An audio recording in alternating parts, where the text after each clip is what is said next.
Iniciando mais um podcast, Ramalho Cast. Agradeço a todos que estão aqui nos acompanhando, aos nossos convidados.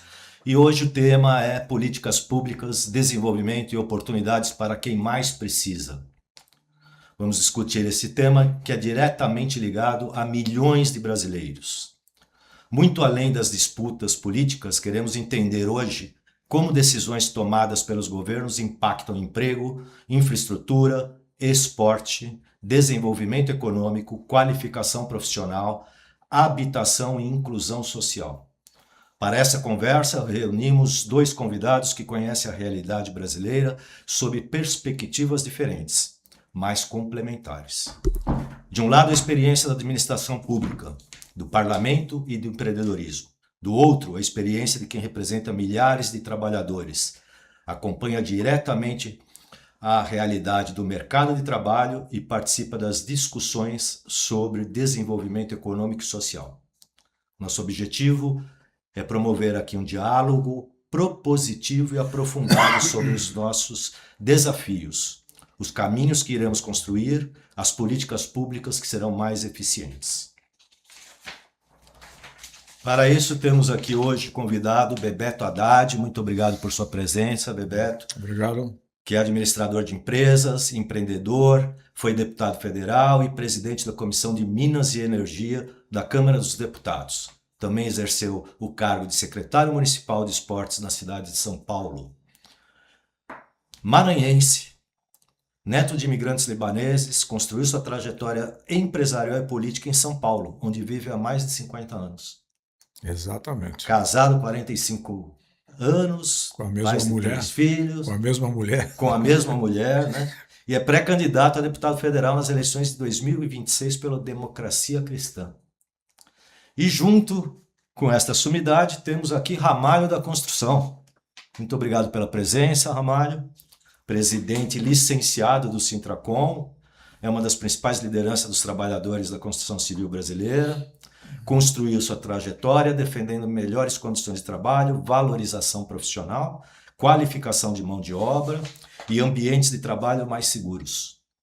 Ao longo de sua atuação, também participou da construção de propostas voltadas ao fortalecimento da construção civil como instrumento de desenvolvimento econômico, geração de empregos e inclusão social, sempre buscando ampliar o diálogo entre trabalhadores, empresas e poder público. Pré-candidato a deputado estadual nesse ano de 2026 aqui por São Paulo. E temos aqui um convidado que chegou aqui para agraciar e iluminar mais ainda o nosso podcast, Pietro Júnior, líder comunitário, diplomata, civil, e me confessou amigo do Ramalho e do Bebeto. Prazer estar aqui, viu? Muito obrigado pela presença. Vamos esclarecer nossos convidados que estão nos assistindo agora, ao vivo, e depois, posteriormente, esse vídeo continua e temos muitas visualizações. Queremos esclarecer, então, a população sobre diversos temas e eu quero começar com políticas públicas, como transformar necessidades em resultados. Quando a gente fala em política pública, as pessoas pensam imediatamente em programas sociais, mas elas vão muito além disso. Eles estão presentes na educação, na saúde, no transporte, na habitação, na segurança, infraestrutura, esporte, geração de empregos e praticamente todos os aspectos da vida em sociedade. A grande questão é saber quais políticas realmente conseguem transformar a vida das pessoas e produzir resultados permanentes. Quero começar com você, Bebeto, se me permite. Por favor. Você tem uma trajetória que reúne experiência de empresário e gestor público.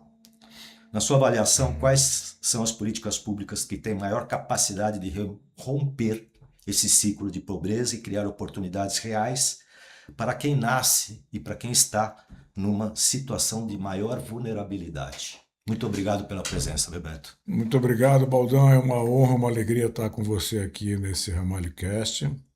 Estar acompanhado dessa figura maravilhosa que é meu amigo, nordestino também, o Ramalho da Construção, que tem sua história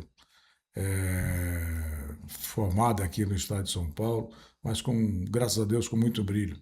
E o nosso amigo Pietro Júnior, que tem uma experiência muito grande no terceiro setor, que também está aqui nos visitando hoje.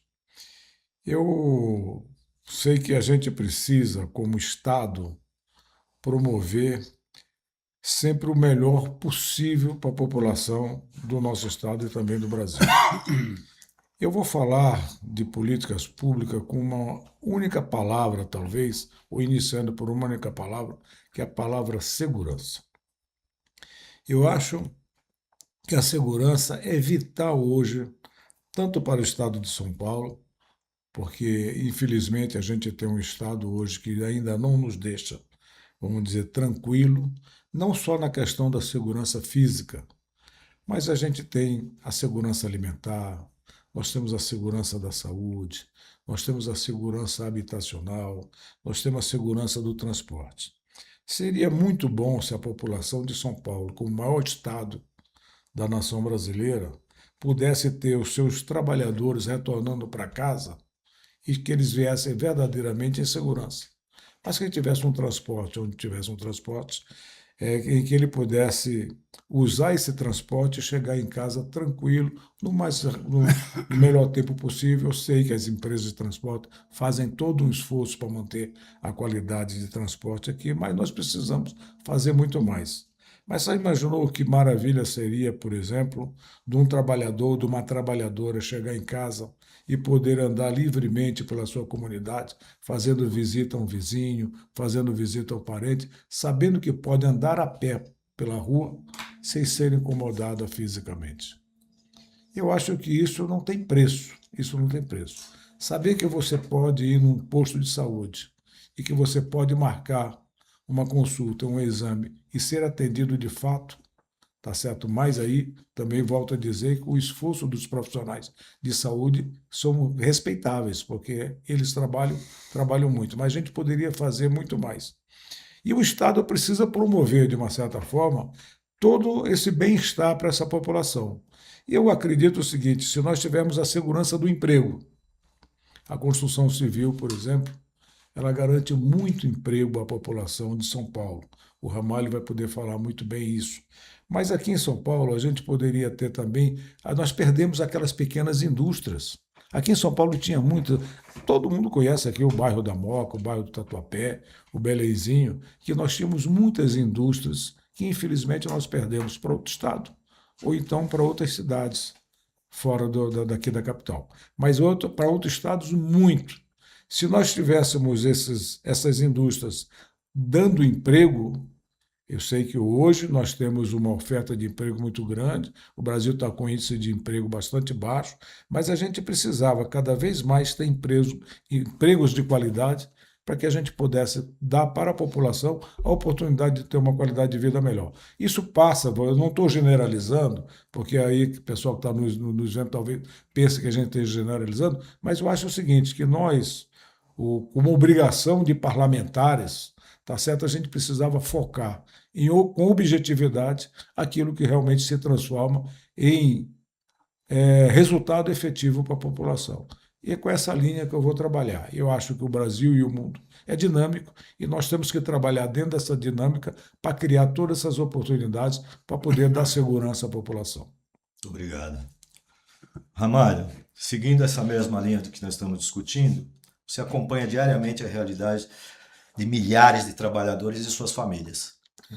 Na prática, quais são essas políticas públicas? Né? O Bebeto falou de estar pré-candidato a federal, você estadual, a gente está falando aqui mais concentrado aqui e aproveitando essa sua experiência no setor. O que vai fazer diferença na vida desse trabalhador da construção para que ele possa sustentar a sua casa dessa forma, até que o Bebeto falou, com segurança? Onde o Estado precisa investir realmente para que isso aconteça na prática? Eu primeiro agradecer ao deputado Bebeto com essa experiência toda. O nosso telespectador ganhará em muito, né? Participação aqui também do Périx, né? E nós vivemos um momento, Paulo, Bebeto, Périx, que é o momento da gente aprender a debater, né? Democracia é para isso, né? Verdade. Nós não somos donos da verdade, até a gente às vezes imagina que é, mas na certeza só sei que nada sei. Frase lá do Sócrates, né? Escrita por Platão, né? Mas a gente tem certeza de uma coisa: nós vivemos os problemas seríssimos no Brasil e e no mundo por falta de políticas. Não tem outra coisa de mudar a vida do cidadão se não for através da política. Agora, para isso, precisa ter debate e ter alguém com uma experiência. Nós tivemos um podcast essa semana aí, passada com o Márcio França, né? Isso. E ele falava muito da preocupação dele, de tanto em Brasília como nas assembleias do Estado do Brasil, não ter algumas pessoas de cabeça branca com experiência para fazer um debate com mais consciência. Exatamente. Até porque o jovem, com toda a inteligência que tem, baseado no IA, né, eles atiram para todo lado e às vezes acertam neles mesmos, né? Do próprio pé, né? Aí, do próprio pé, a experiência zero, né? Para um montão de coisas. Nós vivemos um momento e faz tempo que a gente debate nisso, mas se não tiver vontade política, de nada adianta. Sábado fizeram várias gravações comigo. Uma delas foi andar no ônibus. Fazia anos que eu não andava de ônibus, né? E eu até estava preocupado. A única coisa que tem andar de ônibus no domingo é que é de graça, eu não sabia, né? Eu estava preocupado com o pessoal da assessoria. Você tem dinheiro para pagar? Porque eu não estou com dinheiro, né? Não, hoje é com minha conta, né? Eu falei, tá bom, depois eu reponho, mas aí quando entrou no ônibus é gratuito. Essa é a única coisa boa. Mas eu descobri uma coisa. São Paulo tem tanto buraco, tanta lombada, que eu falei, eu vou deixar de ir na academia e vou andar de ônibus, né? Para poder Você vai fazer exercício de graça aqui andando no ônibus, né? Principalmente no domingo, porque é uma vergonha isso, né? Mas nós vamos fazer algumas coisas interessantes. Eu fui fazer uma gravação em cima de um prédio, eu achei que esse negócio de ocupação era só do PT para cá, né? Da Erundina, né? Eu fui gravar em frente a um prédio lá na Rua General Osório, que ele foi ocupado em 1946. Ocupado em 1946. Bom. Quer dizer, eu nasci 2 anos depois, eu nasci em 1949. Olha. A ocupação já estava lá. A ocupação já estava lá, e esse prédio está ocupado até hoje, sem incêndio, sem infraestrutura, caindo nos pedaços, correndo a todos tipo de sorte. Imagina a elétrica desse empreendimento. Não fui ver, foi de fora, mas eu imagino que a época que foi feito isso, não deve ter gás encanado, deve estar com botijão, aquela coisa toda. E, lógico, eu fui dar uma pesquisada e descobri que São Paulo tem 400 mil imóveis desocupados. Imóveis desocupados. Não invadidos. Desculpa te interromper. Você tem números, o que é público, o que é privado? Tem tudo, né? Aliás, nem precisa a gente calçar muito, você entra aqui na internet lá e aparece tudo. 69% é privado. Só 31% é público. Então, aí, desocupados. Aí você tem uma outra grande quantidade que abriga 30 mil pessoas, 10 mil famílias, que são os ocupados, para não falar invadido, que seria a palavra correta. Tudo morando em condições super precárias. Aí eu aproveitei que estava no centro, eu falei, eu quero que vocês façam uma gravação comigo do primeiro prédio que eu comecei a trabalhar em 2 de janeiro de 68, na Avenida São João, 601, e até hoje esse prédio não foi habitado. Prédio de luxo, 20 e poucos anos, muito bem feito, né? É mesmo, mas eu não conheço esse prédio. Até hoje, tá na Avenida São João, para o telespectador, 601. Em frente à igreja ali do Paissandu. Prédio enorme, prédio com 20 e poucos andares, feito de concreto, muito bom prédio. Aquele prédio, na época, eu já sabia que era da família do pessoal da Rua Vitória, né? Mas toda a indústria Vitória. E eu acho que na época ele já estava também entrando em algum conflito de herança, porque na época eu já fiz manutenção ali, mais de 60 prédios deles também todos desocupados. O que tem é que os prédios deles não foram ocupados até hoje. Ali, uma época, teve uma igreja universal, hoje tem um estacionamento que ali tem 5 subsolos. Não sei quantos mil vagas tem ali, mas a única coisa que tem é o estacionamento. Aí para cima, antes, quando eu fiz lá na época, era para ser escritório. 20 anos depois eu voltei lá para transformar em hotel, só que até hoje, por algum motivo, ele não foi habitado. Eu achei interessante gravar ali, porque eu lembro que ali eu trabalhava das 7 às 17 horas na obra. Aí jantava às 18 horas e ia dormir. Acordava meia-noite e trabalhava da meia-noite às 5 da manhã. Perto? Morava na obra. Na obra, Romário? Barraco com barata, rato, né? Em cima das tábuas. Meu colchão era saco de cimento. É mesmo? Era forrado de saco de cimento. E à noite da meio-dia às 5, eu trabalhava abrindo parede de ajudante, né? Na Rua Formosa, né? No edifício Que é ali perto, né? do CBI ali, onde fica o GT e fica também o Instituto Fernando Henrique Cardoso, Sei. né? E eu fiz questão também de gravar lá. Como eu tive uma passagem, que eu cheguei aqui em dia 23 de dezembro de 67, a rodoviária era aqui do lado. Ali no centro, né? Perto Aqui? da Sala São Paulo. Era aqui. O Estado de São Paulo foi depois. Ah, é? É. Quando eu cheguei aqui, no final de 67, a rodoviária era do Glicério. Pô, Depois é que mudou lá para Luz e depois mudou lá para Santana, né? Quando eu cheguei de ônibus aqui em São Paulo, já cheguei na rodoviária nova. É. Em Era a Praça 1970. Princesa Isabel? É ali na Praça Princesa Isabel. Hoje nós fizemos uns prédios lá. Aquela coisa lá, quando eu estava deputado, eu aqui era do Estado, né, nós acabamos aprovamos ali, hoje tem um monte de prédio onde era. Bons prédios, inclusive. É, Ficou bom ali. nós fizemos Aquela ali. parte ali da Sala São Paulo tá bom. Então nós fizemos, no bonito. lugar da rodoviária, nós construímos prédios, né? É. E eu lembrei que o pessoal ficava aqui com a Kombi, uma faixinha assim, né? Quem quer trabalhar? Tem emprego aqui. Aí eles faziam uma entrevista com a gente. Quem tinha dinheiro ou tinha moral, você ia para a indústria. Está começando um milagre econômico, aqui na Moca, ABC, né? Que essas indústrias que eu falei. Essa que indústria tinha. falou que hoje a maioria fecharam. já foram para o chão, tem até vários prédios lá, outros tem shopping, né? É. E outras estão aí também, os prédios abandonados, né? Quer dizer, uma delas é aqui na Radial ali, onde tem o Moinho Santo Antônio ali, que Sim. o Que agora... Gugu teve algumas festas lá, tá? Foi uma É. época que tinha uma danceteria. Que Não, e ali tinha também a Antártica, né? Que era também, grandiosa. mais para frente, né? E aí, só que você na época tinha que levar ferramenta, né? Qualquer profissional tinha que levar. Carpinteiro você tinha que levar lá um serrote, um nil. Sua própria ferramenta. Própria ferramenta. E, enfim, para ajudante sobrava pá ou enxada, né? Enxada eu conhecia porque eu vim da roça. Pá, eu nunca tinha ouvido falar em pá, sei lá o que é isso, né? Então eu fiz a opção pela enxada. E aí eu não sabia onde comprava, né? E o pessoal, não, no final da tarde a gente leva, fica aqui na Florencio de Abreu, Casa da Boia, né? Só que eu saí de Tem lá, até hoje. eu fui lá gravar também em frente à Casa da Boia, lá, Tem até hoje. que era de 1898. Né? Tem 128 anos a Casa da Boia. Na época eu não sabia, né? Então a gente passou por toda essa experiência. E o que eu acho? A cidade como São Paulo, nós devíamos...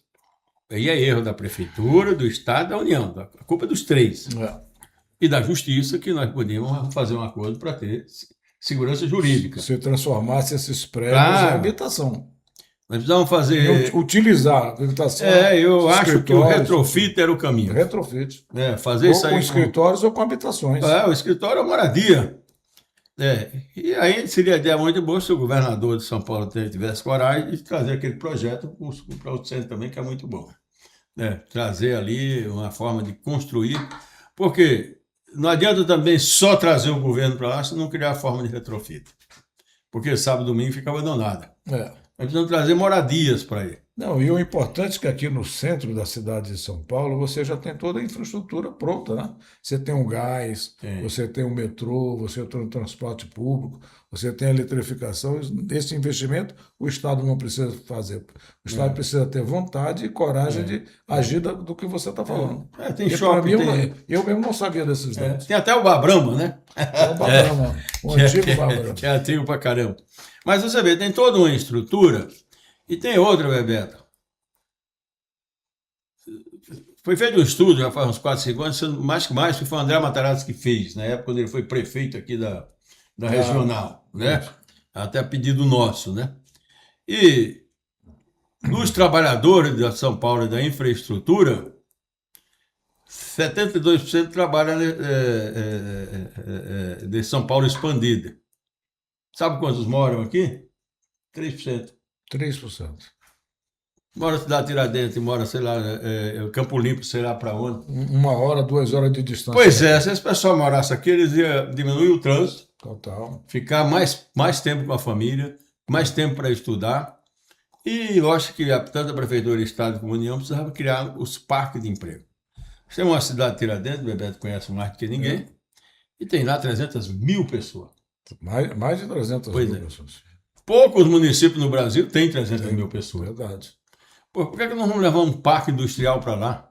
Quando eu falo parque industrial, não é só fazer peça, não é só fazer coxinha, não é só levar laboratório, levar escritório, levar escola para lá. Indústria limpa, Indústria limpa, bons né? serviços, né? Porque o cara, ainda mesmo que ele passe naquele hospital a cidade Tiradentes lá, que não é dos melhores, ele passa no médico, mas o médico não sabe fazer milagre. Eu sei, Ramalho, mas se tivesse, vamos dizer, ali ele pudesse viver ali onde ele mora, né? E muitas das vezes ali até onde ele nasceu, É. porque você chegou, você tem teus filhos, tem teus netos, os teus filhos, teus netos já não são paraibanos, são filhos de paraibano, como o meu também, são paulistas, os meus são paulistas, os meus são paulistas, os meus são paulistas nascidos aqui em São Paulo, mas de pai-maranhense.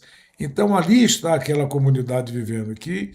Eu acho que se a gente tivesse condições de dar condições de vida para que eles vivessem ali, eles economizariam. Primeiro, a gente economizaria várias coisas. A poluição do ar, o transporte coletivo, a perda de tempo e a eficiência que a gente poderia aumentar do hospital, né, do serviço, muito que poderia ser feito lá mesmo. Lógico. Você passa no médico lá, lógico, o médico não adivinha, ele vai pedir um monte de exame. Só que ao invés de fazer lá, o rico não. O rico vai lá no Einstein, se interna lá, faz todo o exame lá mesmo. Você não sai do hospital.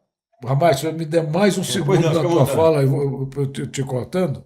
Eu fui candidato a prefeito aqui na cidade de São Paulo na eleição passada, assim de uma forma quase que obrigado a ser, eu fui. Mas adorei ter sido candidato a prefeito.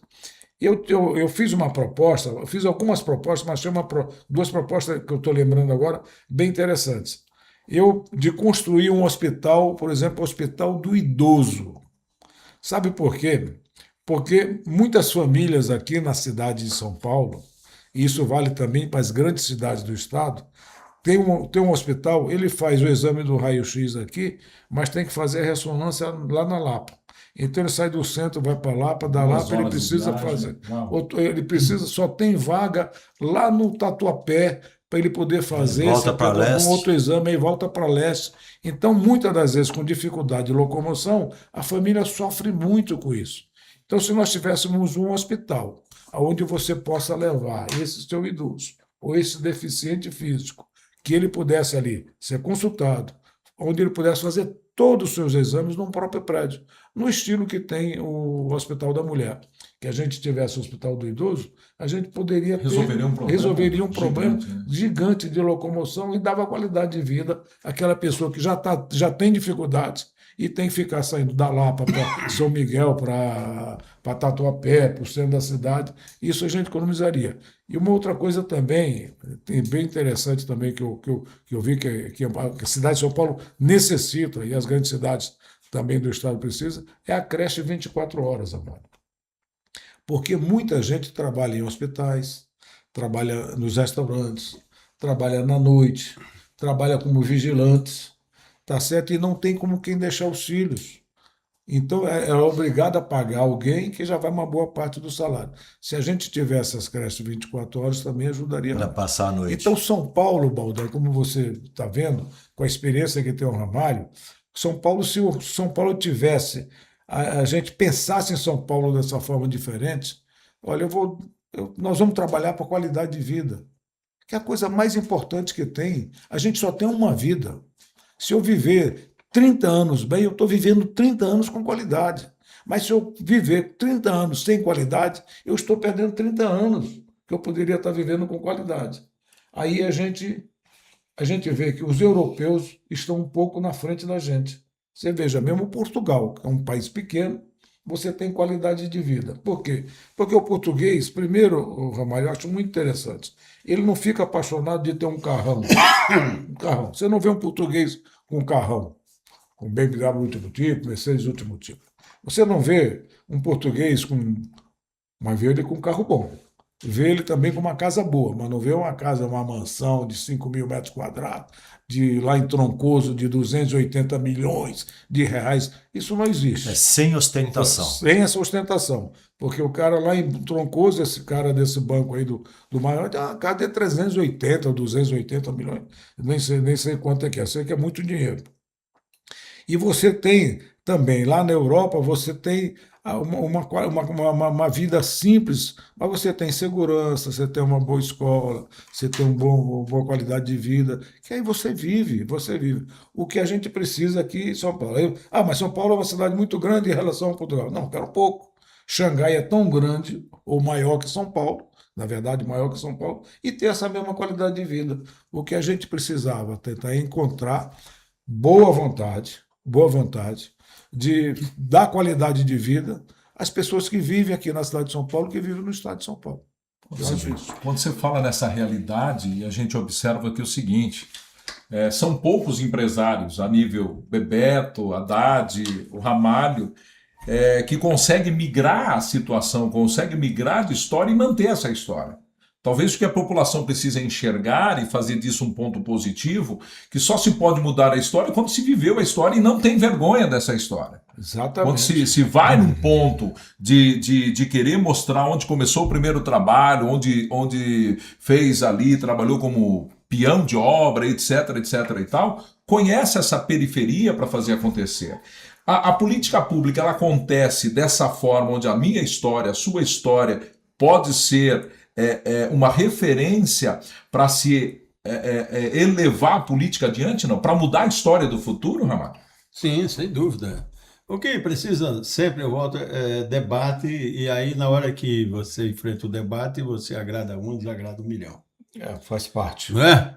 Isso faz parte. E todo mundo tem um grande interesse de olhar para o seu umbigo. Próprio umbigo. Você tem 503 deputados em Brasília, compromisso com o povo, se tiver 50 tem muito, né? É verdade. O resto é compromisso com os interesses dele.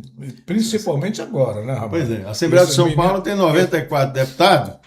Se tiver ali uns 20 que tem compromisso com o povo, tem muito. A maioria dos jardins, aquele cara que sai lá de São José do Rio Preto, vem de jatinho todo dia, gasta 10 milhões com querosene, o salário dele é 15, né? Porque ele está vendo o interesse dele. Eu vejo, olha, ele falou uma coisa interessante aí, o Hospital do Idoso. Eu sempre defendi prédios adaptados para o idoso e uma espécie de locação. Se ele morrer, não tem herança nem nada, ele está ali naquele complexo você teria de tudo. Você teria fisioterapia, você teria lugar para você jogar bote, jogar, ser assistido, ambulância. Ambiente de convivência, não? O ambiente de convivência, tinha ali a lojinha de convivência, ou o shopping, tudo ali. E uma vantagem nova, você não precisar ir para nenhuma clínica, porque você praticamente já tinha toda a assistência ali. Toda a assistência com uma coisa muito boa. E quando você fala com algumas pessoas, em especial aí para os ricos, né? Aí eles começam, não, mas o Brasil você acaba mesmo com Bolsa Família. Aí eu falo pro cara, ele se dói, porque eu falo, Bolsa Família você gasta 158,8 bilhões com Bolsa Família. Agora o subsídio para vocês é R$1 trilhão. Se eu dividir R$1 trilhão para o projeto Minha Casa Minha Vida, eu construo 100 milhões e acaba na hora. Muitos problemas. Não, acaba na hora. Se eu pegar R$1 trilhão para fazer o Hospital do Idoso, para fazer o condomínio do idoso, para fazer a escola com assistência lá, eu só preciso tirar isso. Só que Bebeto tem consultor, amigo meu, ele não está errado não, porque está na lei. Tem grandes construtoras que ele paga 3,7% de imposto. Ele cria. Porque a lei permite pagar. Não permite, porque ele cria a construtora, aí ele compra um grande time de futebol, que ele tem lei Rouanet, lei de educação, não sei quem, então eles carregam lá. Aí ele cria um banco para captar dinheiro no mercado, de ações, um monte de coisa, e paga para você 1%. E aí investe na construtora e ganha 60%. Aí ele tem uma outra empresa que é relacionada à ONG, que também abate. Ou seja, legal o subsídio dos caras tudo, mas quando você olha é imoral, podia ter sido feito outra coisa. Não estou falando que o cara está roubando, fazendo nada errado, ele faz certo. Nem tudo que é legal é moral. Né? Pois é, mas mas não, exatamente, não que a gente esteja vamos dizer, dizendo que ele não está certo, como você mesmo, ele está na lei. Mas por quê? Porque tem 513 deputados, aí você tem a bancada do agronegócio. Ele vai fazer agora o Que povo. tem seu subsídio também. Tem seu anual. subsídio, é os que mais tem, né? Aí você tem a bancada da bala, né? Bancada Talvez da bala. defenda a indústria do armamento, que só for para isso, acho que só é para isso. Só né? para isso, não, Né? não é para matar ninguém, creio eu, né? Esperamos que sim, né? Pois é. Aí você tem lá a indústria dos banqueiros. É. Né? Bancada dos banqueiros. Bancada dos evangélicos. Nada contra, precisa ter os cambão, mas onde vai ver? E nós temos agora uma outra bancada muito grande, que é a bancada do TikTok. Também, essa é pior Esse ainda, menino né? que se elege no TikTok. E agora tem essa, como é que chama aí, que jogam aí? As bet. As bets, né? As bets. Que estão no estudo. Aí eu conversando outro dia com uma amiga minha, né? Você conhece, não vou falar o nome aqui para não expor ela, né? Mas é sua amiga, com certeza também. E aí, quando eu falei bancada dos evangélicos, ela falou, claro, tem não sei quantos. Você sabe qual é o nome do cara? Não, é fulano de tal pedágio. Tá. Né? Olha aí. É mesmo? Eita, cara nossa. famoso pra caramba, né? Famoso, né? Foi famoso. Abriu o nome, é de pedágio. Eita, nós. Né? Olha aí. Tem 20 bilhões, não, 2 bilhões de dólares em caixa, tem igreja para tudo quanto é lado, tem um grande empresário, né? Dono de televisão, nada, ele não rouba de ninguém, né? Ele é um grande empresário, só que tudo que está lá legalmente é porque o cara tem uma bancada forte dos E evangélicos. reclamo do Bolsa Família. Aí reclama dessa esmola desgraçada aí de R$600, que é até 600, né? Mas o Ramalho, tem um dado interessante que eu não sei se você já leu, eu tive a oportunidade de ler um estudo da FGV. E isso eu acho muito interessante. Baldão, os usuários da Bolsa Família, hoje os filhos desses usuários da Bolsa Família já não dependem mais do Bolsa Família. Então veja que o Bolsa Família tem a sua função e está realmente promovendo a função social que deveria. Porque os filhos dos pais que dependem da Bolsa Família já não necessitam mais do Bolsa Família. Quer dizer o quê? Arrumaram emprego, se formaram, encontraram um curso de qualificação, eles cresceram. Por quê? Porque foram amparados por Bolsa Família. Então, eu tenho um amigo que disse, não, mas o cara não arruma emprego, não quer ser registrado porque vai perder o Bolsa Família e tudo mais e tal. Eu acho que o governo federal deveria dizer o seguinte, cara, é o seguinte, arruma emprego, você não precisa deixar de receber o Bolsa Família. E é verdade, porque primeiro que esse dinheiro, se a gente for pensar em 158 bilhões, Ramalho, quanto esse dinheiro não retorna dentro da economia? Da economia, porque claro. ele vai comprar arroz, vai comprar feijão, vai comprar café, vai pagar transporte, vai pagar luz, aluguel, gás, vai água. luz, gás, não sei o que. Isso daí retorna uma boa parte. Né? Não, Pietro? Gira a engrenagem. E uma das observações que é interessante ainda nesse bloco, não sei se o Badan tem mais tempo aí, Badan, mas é interessante quando o Bebeto me fala sobre a creche 24 horas, porque começou a acender uma luz como líder comunitário, se observa que muitas das pessoas que trabalham na madrugada necessita de ajuda de alguém, expondo a criança até mesmo a vulnerabilidade de vários tipos de acidentes, de um assédio, etc. e tal. Essa creche 24 horas faria não só nos grandes centros, mas nos grandes centros lá no interior também resolveria um grande problema para essa geração não só de emprego numa grande escala de 24 horas, mas resolveria o pátrio poder de saber que a criança, o adolescente, estaria num lugar de segurança. Essa é a engrenagem que você pensa, deputado? Exatamente, porque você sabe que as creches, eu estou falando aqui da capital de São Paulo, as creches, a mãe tem que chegar até as 5 horas da tarde na creche. 5h10 já fechou. Ou ela tem que pagar um vizinho da creche para ir buscar a criança, para deixar a criança na casa dela até as 7 horas da noite, quando ela vai buscar. E isso, infelizmente, isso daí acontece, e essa creche 24 horas, que obviamente essa creche ficaria um pouco mais tarde para poder atender essa criança. Para girar a engrenagem. Exatamente, para girar a engrenagem. Isso é importante. A explanação é ótima, a ideia é excelente.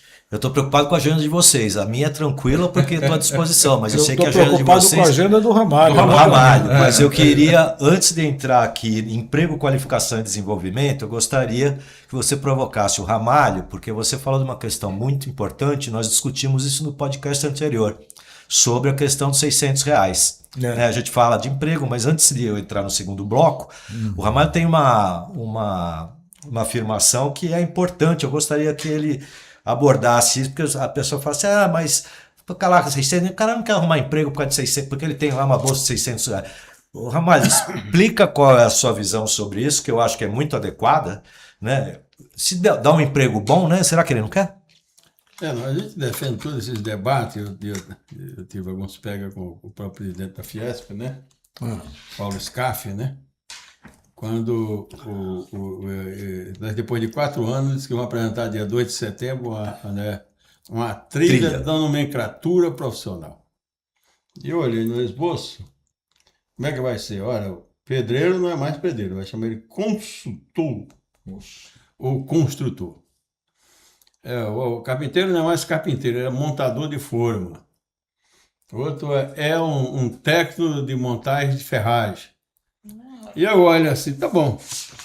E quanto o cara vai ganhar? Pois é. Hã? A responsabilidade aumentou. E aí? Não, quando o cara vai ganhar, o cara não é preocupado se vai chamar ele de consultor, de Zé Mané ou de Joaquim, quanto é que eu levo para casa? E a desculpa toda, o que fazer para a gente, por fim, no fantasma do apagão da mão de obra? Aí eu falo o seguinte, paga bem. Paga bem. Entre R$5.000 e ganhar R$600, o que você prefere? 5 mil. Hã? Seja qual área for. Qual for? Eu quero 5 mil para trabalhar de pedreiro, já cavando barro, não importa, é para trabalhar. Se não tomar cuidado... 5 mil para a família em casa, né? E é lógico que nós precisamos de melhor distribuição de renda e assistência para o nosso povo. Total. Você pega os Estados Unidos, a mão de obra escrava para o latino, em especial brasileiro. E quem mais explora é os brasileiros. Vão lá, montam uma empresa lá, trabalha com você, que trabalha por hora. Se o cara pegar no telefone, o outro vai lá e vai cronometrando. Depois ele diz quanto tempo você ficou no telefone. Se vai no banheiro, ele só ganha por hora. Hora produzida, por hora trabalhada. Hora trabalhada, hora produzida. Parece um jogo de basquete. Saiu a bola, saiu a bola, é contado. Para o relógio. Para o relógio. E o cara que vive lá ilegalmente, ele vai reclamar para quem? Senão ele é preso, exportado. E quem explora os nossos caras. E esquece que o americano não tem tudo. O cara tem cidadania americana. Nós estamos reclamando aqui de R$600, né? Lá eles ganham até $1.800, R$10.000. Tem cidadania no bolso. Sim. A gente fica reclamando aqui por causa de R$300 de auxílio moradia. Auxílio moradia lá é $2.700. Só que só vale para o cara ter cidadania americana. Tanto é que por isso que não tem emprego para o americano lá. O americano mesmo lá vive de... Não vive. Fica tranquilo. Fica tranquilo. Nós vamos por isso que trabalhar. não quer fazer também o trabalho que é considerado o trabalho mais vamos dizer, mais bruto. Difícil, mais bruto. Bebeto, aqui um pedreiro, se for trabalhar por hora, pela que está na convenção coletiva, ele ganha R$3.000. Lógico que se vai trabalhar se matando, ganha 15, ganha 20, mas aí ele tem que fazer uma tarefa. Sabe quando ganha um pedreiro em Londres? Não. 9.000 libras, R$63.000. 9.000 libras. E o nome é pedreiro mesmo, né? Tá lá, ele é um pedreiro. Agora, o que acontece com o brasileiro? Quando descobre isso aqui, é um pouquinho esperto, ele vai ser pedreiro em Londres. Ele vai ser pedreiro na Itália, ganha um pouquinho menos, o custo de vida também é mais barato na Itália. Então ele vai ser em Portugal, que é mais barato ainda, né? Porque, como você falou, tem 10 milhões de habitantes, nós São Paulo tem um pouco 12 milhões de habitantes, na cidade de São Paulo tem mais votos que todo o país em Portugal. Exatamente. Agora, quantos turistas frequentam esse país de 10 milhões? 58 milhões de turistas por ano frequentam Portugal. 6 vezes mais. Quase 6 mais vezes que no Brasil mais. inteiro. E aqui nós temos um monte de coisa para fazer turismo, mas não tem motivação para o cara vir aqui. E você fazer grandes hotéis no centro de São Paulo, por exemplo. Falta política. Você vem aqui, olha, eu vou criar aqui centros de convenções com um grande hotel, com universidade, que eu venho fazer aqui um congresso 3 dias, mais 3 dias eu fico passeando, que assim fica lá fora. Exatamente. Com shopping perto, com coisa de diversão perto, com isso tudo. Ou seja, com segurança. Com segurança. Eu resumo tudo isso aqui em quê? Em política, falta de política pública. Porque vai a história do cara que vem de jatinho lá de São José de Rio Preto todo dia. Meia hora ele está em São Paulo. Eu gasto 1 hora para vir de Carapicuíba para cá no domingo, porque você vem durante a semana 2h30. Né? E aí você, quando vai falar para o cara, fala, mas vale a pena ser deputado para ganhar 20 mil reais e você gasta 20 mil de gasolina por dia de querosene? O cara responde, bicho, eu estou defendendo meus interesses. Sou dono de um frigorífico aí, né? Quem tem que defender povo é tu, porque é povo, eu não sou povo. Mas, né? Ramalho, você sabe que você participa da política já há muito tempo, e vamos dizer que nós participamos aí, talvez, aí do mesmo tempo aí que a gente está na política. Eu, quando me elegi deputado federal, me elegi em 1990, a minha cabeça era uma cabeça de que, pô, quero saber o que eu posso fazer melhor pelo meu país. E realmente fui com essa visão para lá e vi que nem todo mundo, você entendendo, pensava dessa forma. Mas, Ramalho, mesmo quando eu cheguei lá, eu achando que nem todo mundo pensava dessa forma, uma boa parte da Câmara Federal e do Senado Federal naquela época pensava no Brasil dos próximos 30 anos e dos próximos 50 anos. Eu convivi com grandes figuras, Brizola, Quécia, Montoro, Fernando Henrique, enfim, nomes grandes, como você também conhece todos esses.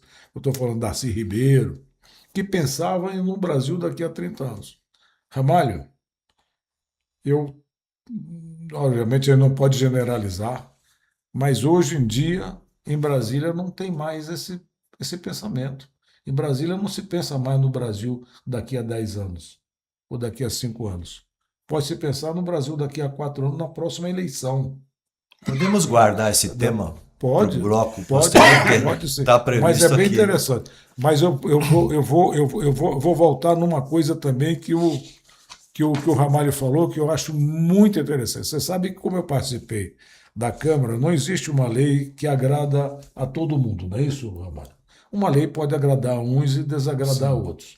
Nós estamos vendo o seguinte, o ministro Renan Filho, ele praticamente acabou com as autoescolas no Brasil, com uma medida de que o condutor não precisa mais fazer Autoescola. Autônomo, suficiente. Isso, autoescola para poder se formar como motorista amador, seja lá o que for, profissional. Isso eu acho que isso favoreceu muita gente, mas da maneira, às vezes, como você apresenta uma lei, você acaba, em vez de prejudicar, em vez de você ajudar uma parte, ou a maior parte, você acaba prejudicando a maioria.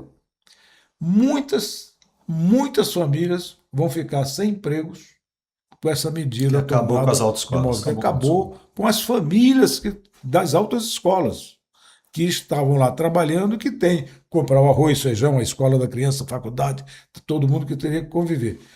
É bom, a gente não precisa pensar um pouco mais no Brasil e saber o seguinte, eu não posso matar tudo isso de uma só vez, ou de uma só canetada, porque eu achei que deveria ser assim. Vamos levar isso para o debate, vamos discutir, quem sabe a gente encontra, você entendendo, no meio termo, onde a gente possa facilitar para o condutor, mas também não mate aquilo que você já produziu, que é de emprego. Você produziu para emprego no Brasil inteiro. Então, eu acho que o legislador, o deputado estadual, o deputado federal e o senador, ele precisa debater muito com a sociedade, para que a gente possa tirar aquilo que é de melhor para a sociedade, porque a gente precisa viver de uma forma harmônica, mas a gente precisa saber que a maioria precisa viver bem, não a minoria, como você também acabou de falar da questão da distribuição de renda. Claro que a gente precisa cada vez mais buscar gente, porque se o meu vizinho, desculpa, não vou usar meu vizinho, mas o vizinho de alguém, tá certo que vê que o cara tem lá uma mansão, e a gente vê uma mansão, 10 carros na garagem, com não sei o que mais e tal, e o vizinho dele não consegue ter uma bicicleta, Ramalho, o cara não vai aguentar, Ramalho, isso é a realidade do mundo, e infelizmente hoje do Brasil. Eu quero pegar uma carona nisso. Porque a gente precisa o seguinte, a gente sabe, você está entendendo, que se o vizinho, tiver, por exemplo, um carrinho pequeno, que ele possa ir para o trabalho e voltar, e que tenha segurança de viver, ele vai dizer o seguinte, nossa, olha que legal, esse cara tem vários carros, esse cara está muito... Ele vai te elogiar. Isso tem um pouco também na cabeça do americano. Acho que não são todos, mas o americano gosta de ver o outro bem. Gosta de ver o outro bem. Não é, infelizmente, aqui a disparidade é tão grande que você não pode exigir da pessoa que não consegue ter uma bicicleta, tá certo? De dizer o seguinte, pô, não estou vivendo no mesmo mundo desse cara. Essa tacada Dentro do que mundo o, desse que o cara. Bebeto está falando, por exemplo, se atinge 300 mil postos de empregos diretamente. São 300 pai de famílias que foram para a rua, Não, das autoescolas, não os conhecia 300 esse mil número. postos que foram, a troco do quê? De inúmeros, na maioria no norte e nordeste do nosso país, onde se era muito difícil para tirar habilitação. Então cai na onde? No que o Ramalho falou, cai na política de novo. Vou pensar na política, vou pensar nos votos do norte, do nordeste, onde infelizmente a condição de formação é pequena e não se conseguia tirar habilitação. Vamos facilitar a vida de milhares de pessoas e estão nem aí para os 300 mil postos que estão sofrendo Tem que ter dentro um de uma meio termo. habilitação. Tem Teria que ter o meio termo. Tem que ter o Você meio sabe termo. que eu queria ficar um pouco na fala do Bebeto e agora na sua. O próximo tema é infraestrutura, mas eu quero aproveitar a presença do Ramalho, porque nesse bloco 2, que já foi bastante abordado aqui, o Ramalho aprofundou bastante, emprego, qualificação e desenvolvimento. Na pauta, Ramalho, a gente fala muito de qualificação e ter profissional preparado, e eu sei da tua dureza desse setor da construção, que falta mão de obra por diversos motivos, ou seja, por qualificação, ou seja, pela resistência dos filhos dos trabalhadores dessa área a querer entrar nessa área. E eu vou aproveitar, Ramalho, e vou pedir uma gentileza para você, que além dessa questão do emprego, eu queria inserir mais duas coisas que não estão aqui. A primeira coisa é como é que fica essa questão da IA, e depois os senhores comentam, por favor, da IA que está mudando completamente a atividade das pessoas, né? E o que vai surgir nisso. Eu acho que o impacto na construção vai ser grande, né? Porque a IA vai fazer um monte de coisa, seja desde lá da engenharia até em situações de aplicabilidade no canteiro. E uma outra questão... você falou da creche, o Pietro também comentou, e o Ramalho falou coisas importantes. E eu lembrei aqui, Ramalho, da questão da inclusão dos deficientes, que é um número expressivo nesse país, alarmante. Quer dizer, a gente fala em 47 milhões, desde o defeito de ter 2 centímetros, 1 centímetro a menos na perna, até situações de tetraplegia e etc.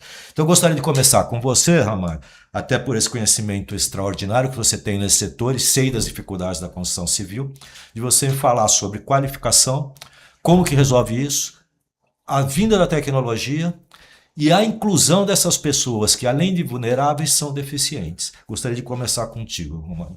Não, Paulo, ninguém pode negar que nós precisamos se adaptar à tecnologia. Evolução das tecnologias, né? Eu tenho procurado muito fazer isso. O IA, ele é super importante se você estudar. Exato. Os grandes cientistas estudam IA há mais de um ano e não aprenderam tudo ainda. Claro. Se você não souber operar, o Moisés Corém, ele é o papa do joelho, diretor do Hospital Alberto Einstein. A outra vez que eu tive com ele, faz 6 meses que eu estudo 4 horas por dia como operar o IA. Ele é o papa do joelho.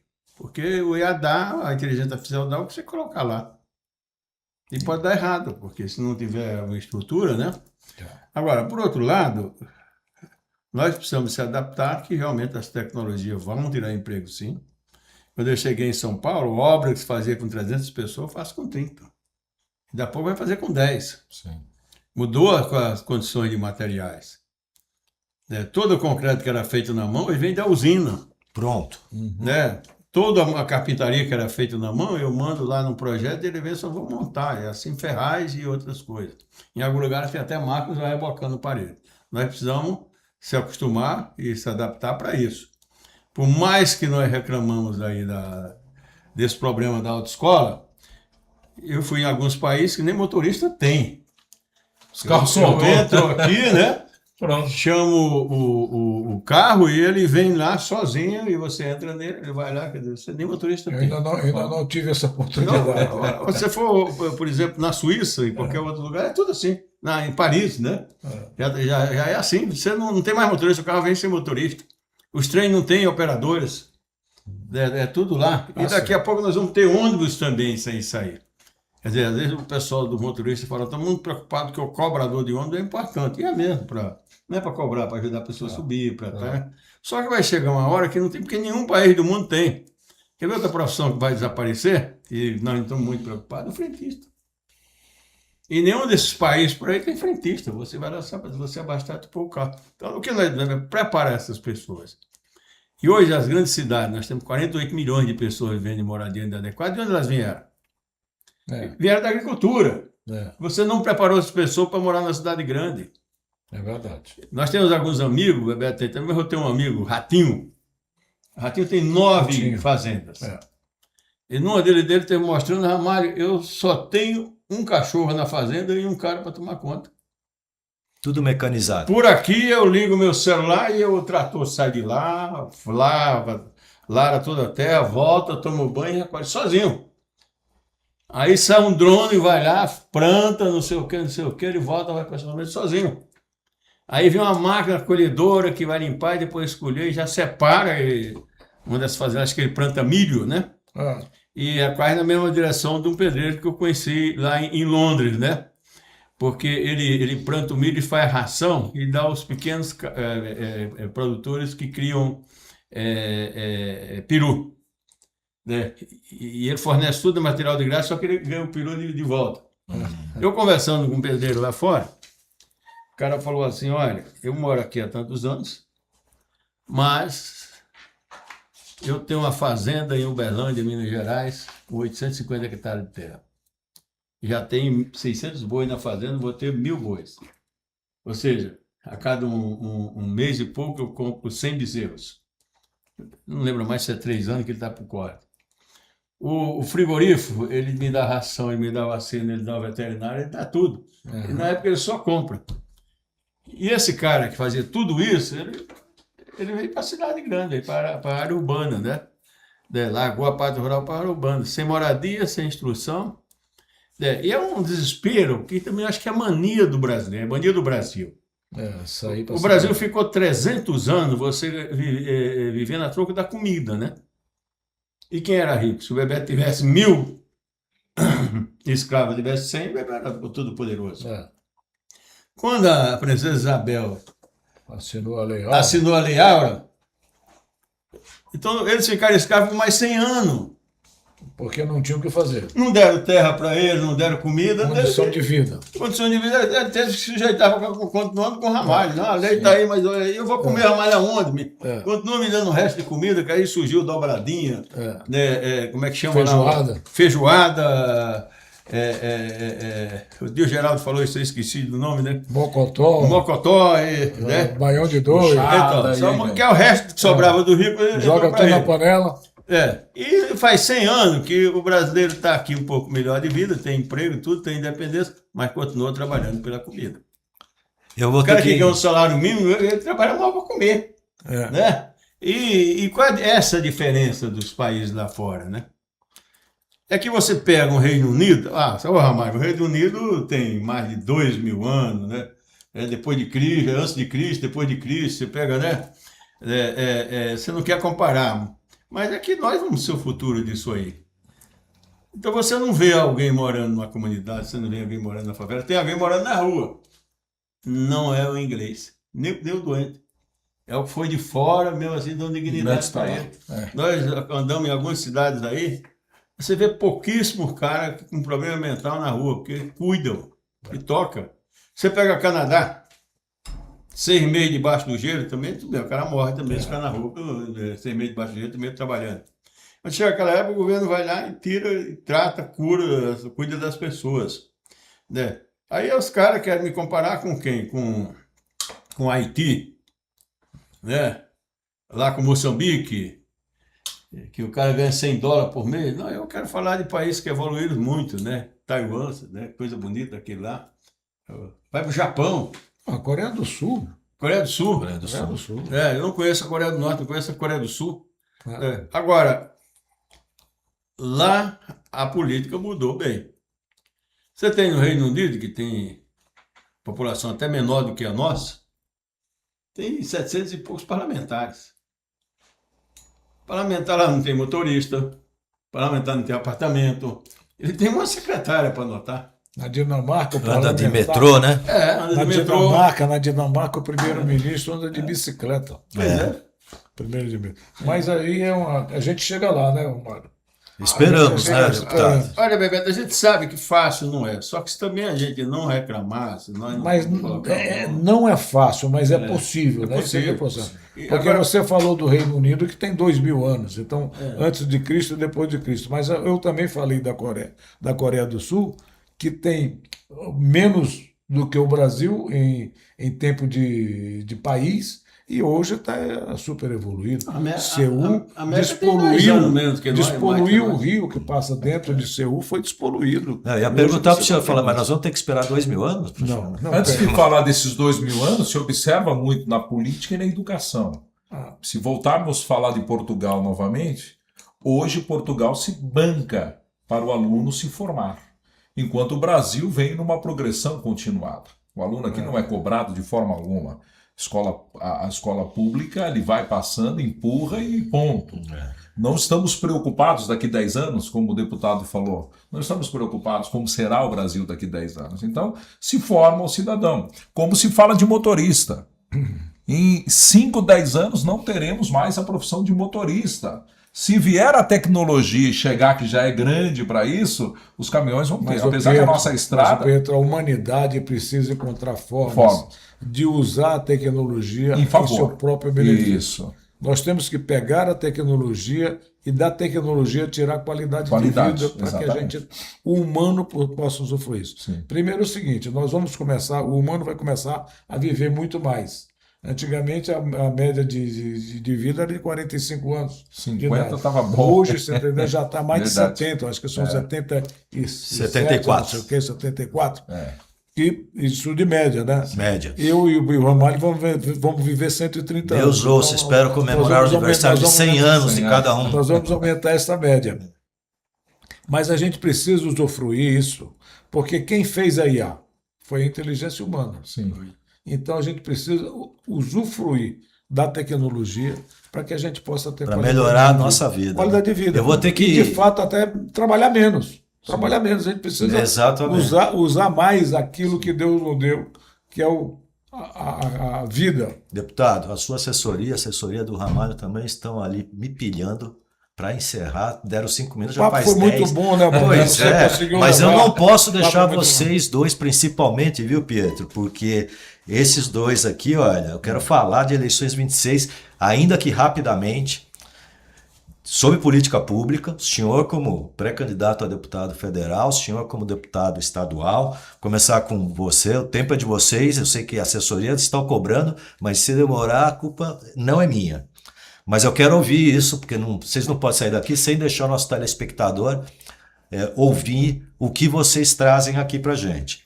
Então, mais do que disputar cargo, o que a gente espera dos representantes públicos é que tenham capacidade de diálogo, experiência aqui do meu amigo Ramalho, compromisso com resultados e disposição para construir consensos e benefícios da sociedade, que foi muito discutido hoje aqui. Foi debatido isso. Então, eu vou pedir para o Ramalho e para você também, pode começar contigo, o senhor sendo eleito deputado federal, quais serão as principais pautas que pretende defender na Câmara dos Deputados? Olha, primeiro que a minha parte, Baldão, eu vou fazer. Eu, como brasileiro, chegando na Câmara Federal, vou fazer a minha parte. Eu acho que uma preocupação muito grande de todo brasileiro, e é minha preocupação também, é a questão da segurança.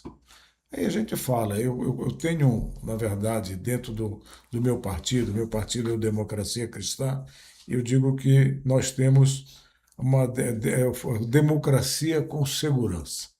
Que a gente passa pela segurança alimentar, pela segurança física, pela segurança educacional, transporte, tudo que nós já debatemos aqui, tá certo? O telespectador já nos ouviu falar. Tá? E também, pensando no Brasil daqui a 30 anos, como nós falamos, não existe a menor condição de um país evoluir sem investir na educação. Investir na educação quer dizer dar uma escola de qualidade acessível a toda a população, Não adianta você dar uma faculdade de medicina que custa R$ 15.000 por mês para o aluno se formar. Então, você que está em casa hoje aí, que é um engenheiro ou que é um trabalhador na construção civil, um pedreiro, um carpinteiro, um motorista, sei mais, se o engenheiro não está conseguindo pagar a faculdade do filho que ele sonha e que o filho seja médico, imagina o pedreiro, imagina o carpinteiro, que ganha muito menos e tem que trabalhar muito mais para poder ter isso. Então, nós temos que ter uma qualidade, nós temos que ter um ensino com qualidade, nós temos que ter um ensino acessível às pessoas que não têm toda a condição de pagar R$ 15.000 por mês, como você tem a faculdade de medicina. Nós temos que remunerar muito bem os professores, preparar e qualificar os professores, dar segurança na sala de aula para estes professores. Então, se a gente for ver, tudo passa, na verdade, pela segurança. Porque a segurança educacional, a segurança alimentar, a segurança do transporte, a segurança física, a segurança do professor dentro da sala de aula. Então, nós, como brasileiros, e eu vou pensar e vou agir desta forma, como deputado federal, que se Deus quiser serei eleito, eu quero dedicar agora essa parte boa da minha vida, tá certo, para tentar encontrar um país melhor. Um país com qualidade de vida, um país onde as pessoas tenham oportunidade, onde o vizinho não precise ficar invejando o outro vizinho porque ele tem muito mais do que ele, porque ele não teve as mesmas oportunidades. Tá certo? Pensando como um brasileiro, como cabeça de brasileiro, tá certo? Agir se atendendo para tentar dar oportunidade, principalmente às crianças, mas dar oportunidade a estas crianças que hoje estão vivendo aí, não quer se atendendo de você pensar só em penalizar essas crianças. Você tem que dar oportunidade. Você dando oportunidade, qualquer pessoa, se você der oportunidade, ela abraça essa oportunidade, cresce e vai ajudar muito o país. Não tenho dúvida. E é dentro dessa linha que eu vou trabalhar. É tentando encontrar uma maneira de ver o meu país, que os meus netos, que eu tenho 3, tá certo, poderão dizer o seguinte: poxa, eu vivo bem num país bom, porque o meu pai, de alguma forma, o meu avô, de alguma forma, contribuiu com isso. Essa é a minha mensagem para o brasileiro. Eu vou trabalhar dentro dessa linha como parlamentar. Desejo muito sucesso, Bebeto Haddad, e gostaria de ouvir do nosso Ramalho da Constituição, pré-candidato a estadual, aqui pelo estado de São Paulo. Quais seriam essas prioridades, deputado, para o estado e para a cidade, que é onde o senhor vive, onde o senhor tem uma atividade extraordinária na construção? Eu sei que parece que hoje estão mais de 2.000 canteiros de obra, só aqui na cidade de São Paulo. É um número de trabalhadores extraordinário, um movimento da economia grande. Mas eu sei da sua atuação também, porque, viu, Bebé, da sua experiência na área de esporte, o Ramalho tem feito um trabalho que eu a cada dia me surpreendo. E outro dia eu tive com ele me falou, inclusive, dos autistas também, que ele está desenvolvendo um trabalho, mas ele investe em esporte, investe em cultura, ele traz trabalhadores aqui que fazem poesia, música, etc. E como deputado, espero, também desejo muita sorte ao senhor, deputado. O que o senhor proporia para esse mandato de 2027 a 2030? A minha pauta é bem simples, né? Uma pauta muito chuta. Primeira coisa, emprego e renda, mas emprego decente. Decente, que é a palavrinha-chave. Emprego decente é salário bom, né? Qualidade de vida. Qualidade de vida. Com dinheiro eu faço qualquer coisa. Um dia um ministro perguntou para mim qual era a minha religião, eu falei dinheiro no bolso. Não, você é ateu? Não, eu acredito em Deus, Jesus. Sem dinheiro no bolso eu não posso fazer milagre nenhum. Não posso nem contribuir com a igreja. Nem contribuir com a igreja, né? Então, emprego e renda eu acho que é uma coisa importantíssima e tem que ser emprego decente. Eu sempre defendi e vou defender a moradia. Porque não tem coisa pior no mundo que você pagar aluguel que não é seu, o dono pedir a casa, e aí quando eu vou achar uma casa para alugar, eu vou mudar a escola do meu filho, Meu filho perde os amigos que ele fez ali da vizinhança, vai Exatamente, conhecer verdade. outras pessoas, né? Verdade. Então não tem uma coisa melhor no mundo do que moradia. E, sem dúvida, a qualificação, porque nós falamos de tecnologia, se não qualificarmos, que está ligado também com a educação, como falou o Bebeto. Né? Então a gente precisava ter escola integral e decente, o professor ganhando bem, porque o Rio tem duas coisas. Eu fui visitar o ano passado um colégio Santo Américo, aqui em Morumbi. Famoso, né? E eu perguntei lá ao padre, eu falei assim, quanto custa a mensalidade aqui? Ele falou, 25 mil. A mensalidade. O cara tem 4 filhos, gasta 100 mil de mensalidade. É claro que esse cara vai ser diferente do cara que vai 2 horas na escola por dia. Lógico. Lá ele tem piscina, ele tem teatro, lá ele estuda 5 idiomas. Então, bem diferente você atravessar a rua de quem nasce no Paraisópolis. Não é? Então, essa coisa... Essa diferença não podia ser tão grande. Pois é. E essa coisa vai fazer parte também da saúde, porque se eu tenho uma melhor qualidade de vida, eu vou gastar menos com saúde. Se eu tenho uma melhor escola, eu vou gastar menos com saúde. Então, uma coisa está investida na outra. E daí, Paulo, fazer ponte para ajudar as propostas de outros deputados, que todas são boas, mas a gente não pode fazer tudo. E trabalhar junto com os deputados, sem imaginar cara da direita e da esquerda. O cara da direita, ótimo. Perfeito. Tem projeto bom, então estou junto. É bom para o Brasil. É bom para o Brasil, da esquerda, é bom para o Brasil. É bom para o Brasil. Eu nunca tive essa coisa de direita e de esquerda, apesar, nem quando eu comecei lá no MDB, na Paraíba ainda, que nós tivemos junto com ele também, com o doutor Ulisses Guimarães, Franco Montoro, Quércia, Fernando Henrique Cardoso, Serra, Tancredo Neves e tantas pessoas. Eu sempre fui Fausto Tomás de Lima, que é Fausto Tomás de Lima, meu primo aí, São Miguel, que sempre teve um respeito enorme por ele. Então esse pessoal, eu gostaria muito de resgatar a memória deles, né? Como é que pensavam Ulisses Guimarães? Pois é. Como é que pensavam Teotônio Vilela? Como é que pensava um Tancredo Neves, na época? Um Quércia, um Franco Montoro, criou a cartilha, o ABCD do Trabalhador. Um Darcy Ribeiro. Então são coisas que às vezes pode resgatar, e talvez seja essa preocupação do Márcio, de eleger algumas cabeças brancas, tanto para deputado federal como estadual, né? Para que a gente possa ter um equilíbrio, e respeitando o jovem, respeitando as ideias novas, dando oportunidade para aprender também com eles. Mas chega uma hora de dizer, cara, não vou demais não, que tu cai de cabeça, né? E por último, eu te quero dizer o seguinte. A gente respeita o jovem pra caramba. Mas diz que o pato novo, ele mergulha, vai lá embaixo e não volta. Não é? É a influência toda, só que ele mergulha tão fundo que depois ele não consegue voltar. E tem muita força, né, mano? Tem muita força, mas precisa de direção, né? Ele foi lá no fundo e não conseguiu voltar. Então, às vezes eu comparo muito o jovem, com todo respeito, com o pato novo. Ele mergulha e morre lá e não volta mais. Tem uma boa intenção, né? Uma boa intenção, que era mergulhar, fazer fita, né? Por isso eu acho que a experiência, ela é muito importante. O Bebeto em Brasília, com essa experiência toda que ele passou, vai ajudar muito o Brasil. E vai nos ajudar bastante. E nós vamos também querer os jovens na política, são o futuro do Brasil, mas dando a direção para o cara.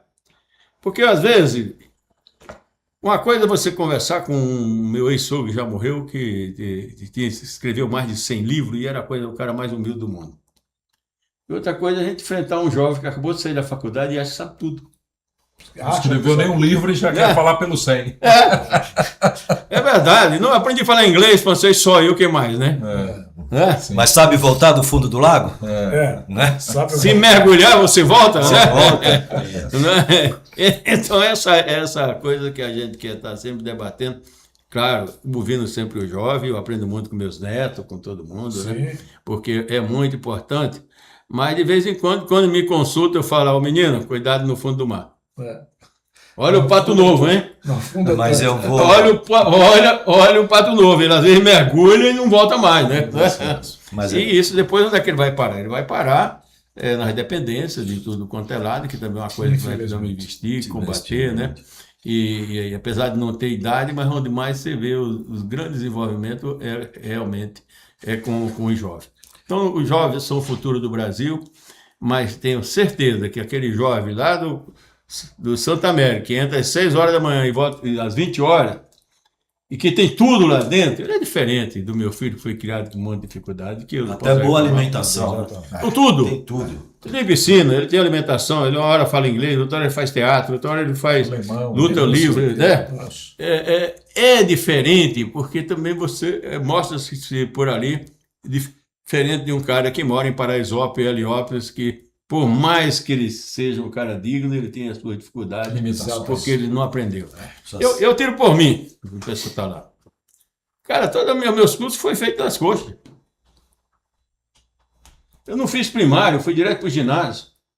Eu não fiz segundo grau, eu fiz um objetivo de 1 ano e meio. Depois dei aula na própria faculdade, de física e matemática.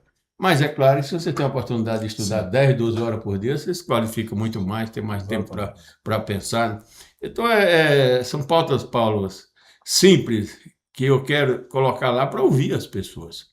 Pode até ser que alguém me prove, Ramalho, está tudo errado, o cara não precisa de moradia. Tudo errado não vai estar, não vai estar. Mas pelo menos a gente pode melhorar, pode melhorar aquilo que você pensa. A assessoria de vocês estão lá, já está me matando, mas maravilha. Eu vou pedir mais um minutinho de cada um, que é muito importante. Pietro, eu peço tua licença. Fique à vontade. Aproveitar aqui. Eu queria fazer um ping-pong com uma resposta de uma palavrinha, coisa rápida, mas eu acho que é fundamental para que os telespectadores entendam um pouco mais de vocês, candidatos, o que vocês pensam, como vocês pensam e o que vocês já falaram aqui das propostas, mas eu acho que isso aqui é importante. Vamos fazer um ping-pong rápido? Posso começar com você, Seu Roberto? comandante, por favor. Uma política pública que nunca deve faltar. Segurança e educação. Maior desafio social do Brasil hoje. Educação ao jovem. Qualidade indispensável para quem exerce um mandato público. Ter respeito ao país. Uma liderança brasileira que inspira pela capacidade de diálogo. Eu vou lembrar do Orestes Quercia. Um projeto que gostaria de ver transformado em realidade. Um Brasil melhor, um Brasil com qualidade de vida e oportunidade. Uma qualidade que o senhor admira em outro convidado. Vou usar o meu companheiro aqui, o Ramalho, pela sua história de vida. Que tem um diálogo maravilhoso. Uma palavra que define o Brasil que você deseja construir. O presente e o futuro. O Brasil será um país melhor quando todos nós caminharmos no mesmo sentido. Usarmos o exemplo de remar para frente, que acabou de nos ensinar a seleção da Noruega. É verdade. Muito obrigado, Bebeto. Quero repetir. O Ramalho, uma política pública que nunca deveria faltar. Uma delas é saúde, né? Saúde. O maior desafio social do Brasil hoje. Olha, principalmente você combater aí os desvios públicos, né? E nós podemos conscientizar as pessoas, porque nós temos 34% ainda dos nossos eleitores. Para isso, tanto faz, se é de direita, se é de esquerda, se é o bem ou o mal. E na maioria, nem votar, vota. Então, quando nós não aprendemos a votar, nós vamos ter a política que está aí. Uma qualidade indispensável para quem exerce um mandato público. Ser honesto. Uma liderança brasileira que inspira pela capacidade do diálogo, além do senhor que tem um ótimo dialogador. Olha, eu sempre fui um apaixonado pelo Fausto que ele conheceu, mas eu acho que a capacidade de diálogo que tem o Geraldo Alckmin é um exemplo a ser seguido. Um projeto que o senhor gostaria de ver transformado em realidade hoje. E todos realizam o sonho da casa própria. Uma qualidade que o senhor admira num convidado. Olha, nós estamos do lado de dois aqui, mas a experiência do Bebeto eu acho que é um exemplo a ser seguido. Uma palavra que define o Brasil que você deseja construir a sua área, né? Mas uma palavra que o senhor define no que o Brasil precisa para a gente construir ele melhor. Melhorar a educação e conscientizar a política para que o eleitor saiba escolher e votar. O Brasil será um país melhor quando a educação conseguir abrir a mente das pessoas para que nós tenhamos consciência política. E é política, sim. Muito obrigado. Chegamos ao final de mais uma edição do nosso podcast Ramalho Cast. Hoje discutimos políticas públicas, desenvolvimento econômico, geração de emprego, qualificação, esporte, infraestrutura, desigualdades, levantado aqui com muita propriedade, e os desafios dos próximos anos. Quero agradecer a presença de Bebeto Haddad, muito obrigado. Muito obrigado, Baldão. Ramalho da Construção, muito obrigado mais uma vez, é sempre uma experiência agregadora no conhecimento de todos nós. Muito obrigado ao convidado especial Pietro. Obrigado. Agradeço a todos que estiveram aqui com a gente até agora. Esperamos que essa conversa tenha contribuído para ampliar a reflexão sobre os caminhos para um país mais desenvolvido, mais justo e com mais oportunidades para todos. Muito obrigado pela audiência. Até o próximo episódio. Muito obrigado, Ramalho, Bebeto, Pietro. Até a próxima.